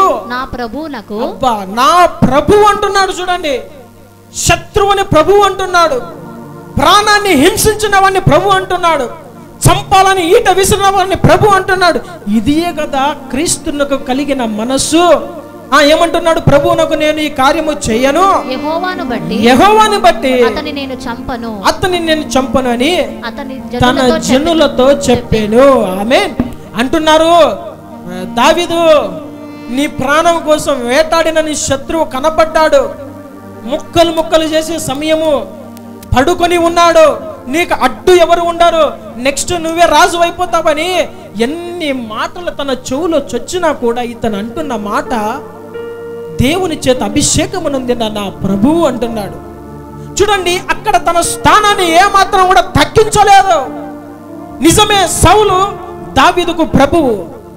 ప్రభువు అంటే దేవుని గురించే మాట కాదు. అప్పట్లో ఏమంటారు తెలుసా రాజుల్ని? నా ప్రభువు, నా రాజా అంటారు. తన యజమానునికి ఎక్కడ కూడా తగ్గించలేదు. వీడు వాడు అని కూడా మాట్లాడలేదు. ఈ వ్యక్తిని నేను చంపను, ఇతడు అభిషక్తుడు, నా ప్రాణము పోయినప్పటికీ కూడా క్షమిస్తాను గాని ఈ వ్యక్తిని నేను దూషించను, చంపను అంటున్నాడు. నా దేవుని ప్రజలారా, ఓ వ్యక్తి ద్వారా నువ్వు ఏదైనా ఒక ఉపకారము పొందుకున్న తర్వాత ఆ వ్యక్తికి నీకు ఏదైనా మనసు కుదరలేక ఏదైనా అసమాధానం ఉంటే, నిన్ను ప్రేమించి నీకు అంతవరకు చెయ్యందించిన నీ దైవజనుడు కావచ్చు, ఇతర వ్యక్తులు కావచ్చు, బంధువులు కావచ్చు, నీకు సరిపోలేదని వారిని దూషించడము అది దేవుని లక్షణము కాదు. అది వరకు నీకోసం కష్టపడి నిన్ను పైకి తీసుకొని వచ్చి నీకు సహాయం చేసిన వారిని నీ కష్ట సమయంలో నీకు సరిపోలేదని దూషించేది, వారి గురించి చెడ్డ సాక్ష్యాలు చెప్పేది, వారి గురించి ఇతరులకు మంచిగా లేకుండా వారి ప్రవర్తనను, వారి క్యారెక్టర్ గురించి వ్యతిరేకంగా మాట్లాడేది దేవుని మనసు కలిగిన వారు చేసే కార్యం కాదు.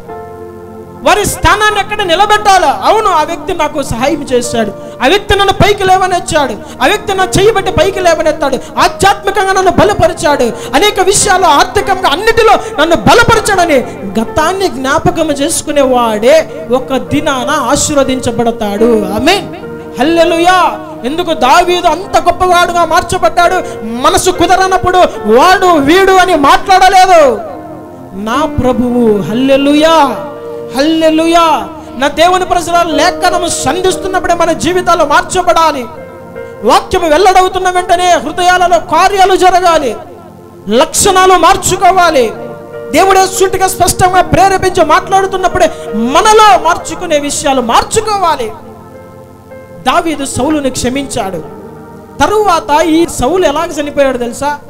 దిక్కులేని సాగు చచ్చిపోయాడంట. తెలుసు కదా అందరికీ. యుద్ధములో శత్రువు నన్నెందుకు చంపాలా, ఈ ఘోరమైన అవమానము నాకెందుకని తన యొక్క ఖడ్గముని ఇట నిలబెట్టుకొని అతడు దాని మీద పడి చనిపోయాడు. ఎలాంటి పరిస్థితి వచ్చిందో తెలుసా?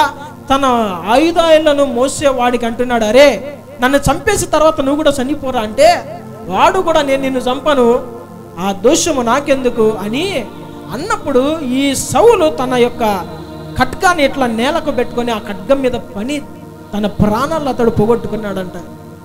అయితే దేవుని యందు భయభక్తులు కలిగిన వాడు, తన గతమును జ్ఞాపకం ఉంచుకున్నవాడు, ఇష్టానుసారంగా ఎవరంటే వారిని దూషించుకోకుండా మంచిగా నా ప్రభువు అన్నవాడు, ఈ దావీదు ఒక దినాన క్షమించిన వాడు ఏమైపోయాడు తెలుసా? రాజుగా మార్చబడ్డాడు. హల్లెలూయా. దావీదు ఒక్కడే కాదు, సౌలు దేవుడు ఎన్నుకున్నవాడు. ఇశ్రాయేలీయులకు మొట్టమొదటి రాజుగా దేవుడు సౌలును ఎన్నుకున్నాడు. ఇతడే నాకు ఇష్టానుసారుడైన మనుషుడైన గార్తలను మేపుకునేవాడిని తీసుకుని వచ్చి దేవుడు అంతఃపురంలో నిలబెడితే సౌలు దేవునికి వ్యతిరేకమైన కార్యాలు చేశాడు, తగ్గించుకోలేదు. అయితే ఆ వ్యక్తిని దేవుడు తీసి పడేశారు. తన సంతానానికి ఆ రాజ్యం లేదు. దేవుని హృదయానుసారుడైన ఇష్టానుసారుడైన దావీదుకు దేవుడు ఆ స్థానాన్ని అప్పచెప్పాడు. హల్లెలూయా. ఆ స్థానము అలాగా కుమారులుగా రాజవంశముగా మార్చబడింది. నీ ఇష్టము కాదు నీ జీవితంలో జరగాల్సింది, నీ ఇష్టానుసారము కాదు. దేవుడు అనాలి, నా హృదయానుసారుడు, నా బంధువులు చెప్పినట్టు నేను వింటా కాదు, నా ఇష్టానుసారుడు, నా హృదయ ఆలోచనలు నెరవేర్చేవాడని దేవుడు చెప్పాలా. ఈ విధముగా మనం ఉండాలి. ఇంకొక వ్యక్తిని దావీదు క్షమించాడు. ఎవరు తెలుసా? షిమి. ఈ షిమి అనేవాడు దావీదు కొంతమంది అతనితో పాటు జనులు వెళ్తున్న సమయంలో అబ్షాలోము రాజ్యము దావీదు దగ్గర నుండి తీసుకున్నప్పుడు వాడు ఇక ఈ దావీదుకి ఏ అధికారం లేదు కదా అని దూషించాడు ఇష్టం వచ్చినట్లు. నరహంతకుడా, ద్రోహి, దుర్మార్గుడా, చీపో అని దావీదు మీదకి, దావీదుతో ఉన్న జనుల మీదకి రాళ్ళు రువ్వుతూ దుమ్ము లేపుతూ ఉన్నాడంట. అలాంటి సమయంలో అక్కడ అభిషయ్ అంటున్నాడు, సైన్యాధిపతి. ఆయన అంటున్నాడు, ఆ మాటలు చూడండి, సమూయేలు 2వ గ్రంథం 16వ అధ్యాయంలో ఆ మాటలు ఉంటాయి. సమూయేలు 2వ గ్రంథము 16వ అధ్యాయంలో. నేను చెప్పేటి మీరు కథలు అనుకుంటారు, అందుకనే లేఖనం చూపిస్తా. సమూయేలు 2వ గ్రంథము 16లో మనం చూస్తే 6వ వచనంలో శపిస్తున్నాడంట దావీదుని. చదవద్దు, నేను చదువుతాను. దావీదును వాడు శపిస్తూ, చీపో నరహంతకుడా, దుర్మార్గుడా, నీ వేల వలనని నువ్వు వెళ్ళగొట్టిన సౌలు ఇంటి వారి హత్యను యెహోవా నీ మీదకి రప్పించి యెహోవా నీ కుమారుడైన అబ్షాలోము చేతికి రాజ్యమును అప్పగించున్నాడు. నీవు నరహంతకుడు కనుకనే నువ్వు మోసములను చిక్కుబడి ఉన్నావని చెప్పి రాజును శపింపగా, ఇక్కడ అభిషేక్ అంటున్నాడు, రాజా, ఈ సచ్చిన కుక్క లాంటి ఈ షిమిగాడు నిన్ను అనడం ఏంటి? నీ స్థాయి ఏంటి? వాని స్థాయి ఏంటి? నువ్వు రాజుగా ఉన్నావు, వాడు సామాన్యమైన ఒక వ్యక్తి లాంటి వాడు. నీవు ఒకవేళ ఆజ్ఞాపిస్తే వాని తలను ఛేదించుకొని వస్తాను అని చెప్పినప్పుడు దావీదు తనకు బలము ఉన్నప్పటికీ కూడా, రాజుగా ఉన్నవాడు అతన్ని ఏ హాని చేయొద్దు, వద్దు. దేవుడు ఒకవేళ వానికి అవకాశం ఇచ్చాడేమో, అధికారం ఇచ్చాడో, నన్ను శపించమని దేవుడు ఏమైనా అధికారం ఇచ్చాడు, శపించని. మనుషులు మనల్ని దూషిస్తుంటారు కదా, మనకైనా కొంచెం కింద స్థానంలో ఉన్నవారు మనల్ని దూషిస్తుంటారు కదా.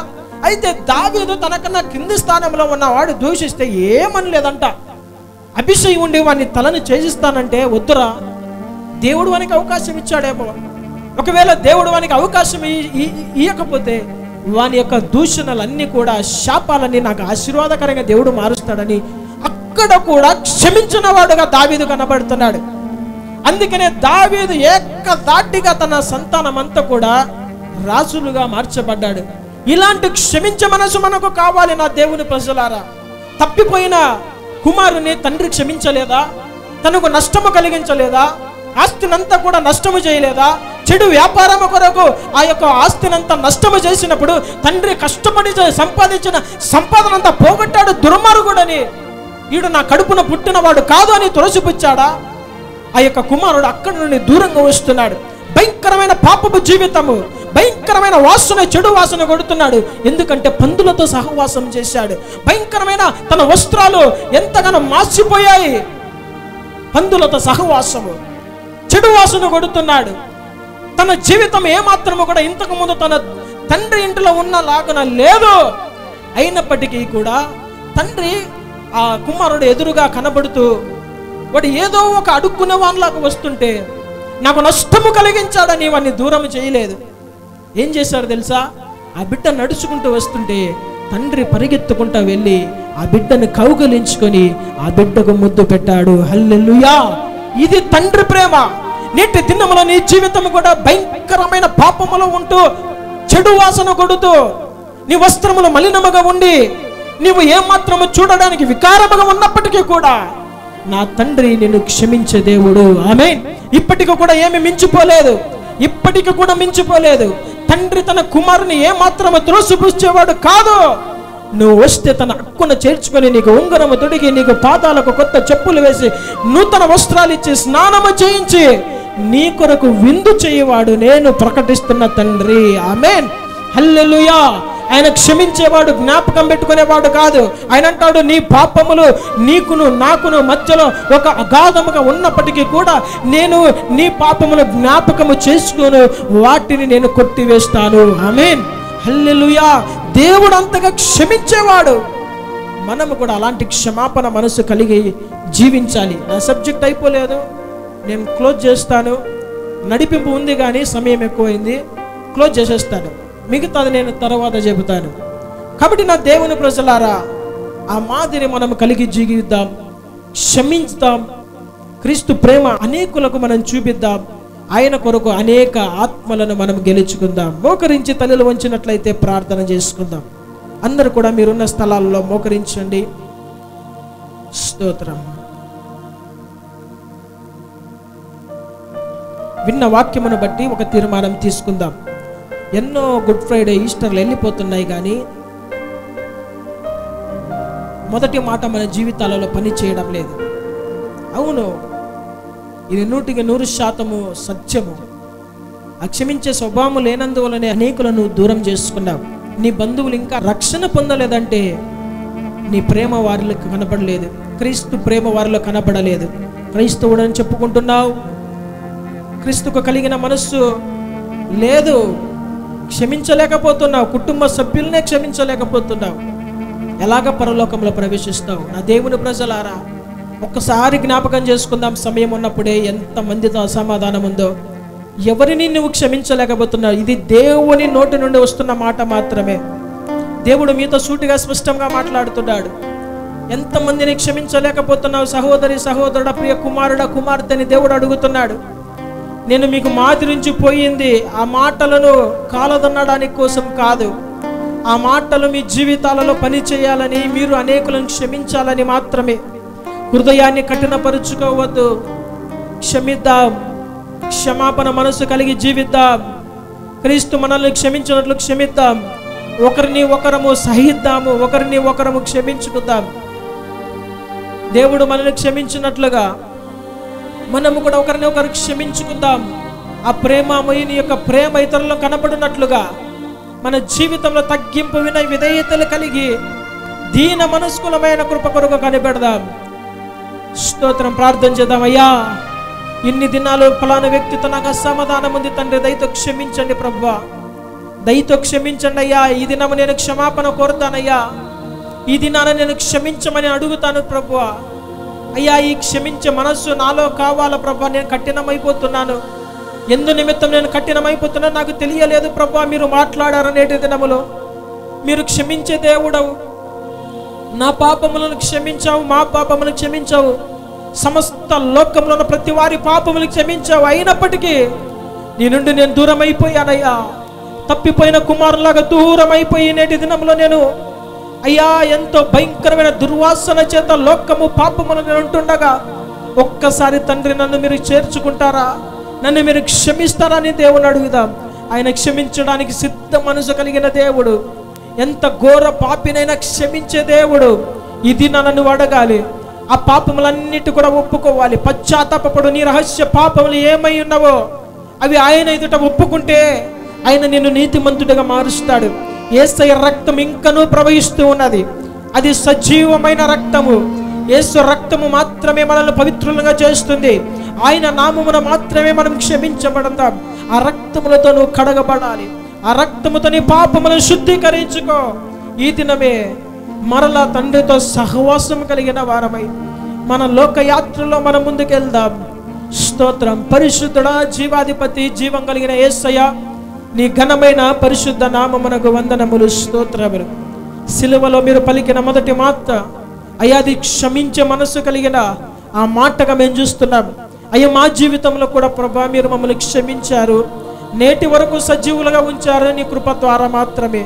అయితే ప్రభా మేము కూడా అనేకులను క్షమించి, మా ఎడల తప్పిదము చేసిన వారిని మేము క్షమించి ఆ ఆత్మలను మీ కొరకు రక్షించే వారంగా మార్చండి.